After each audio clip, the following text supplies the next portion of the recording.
Frosinone, capital of Ciociaria, rises on a hill between the valleys of the Sacco and the Liri. From above, the town appears as a crown of rooftops and streets, framed by rolling hills and the distant Apennines. Its history stretches back to the ancient Hernisi and Romans, a land always crossed by peoples, culture, and tradition. The old town preserves narrow alleys, arches, and stone houses that tell of centuries of resilience. The Cathedral of Santa Maria Assunta dominates the skyline, a symbol of devotion that has guided the city through time.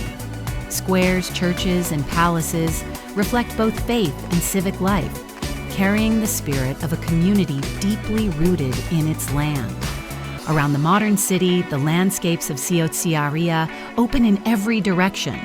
Olive groves, vineyards, and villages perched on hills, each with its own story.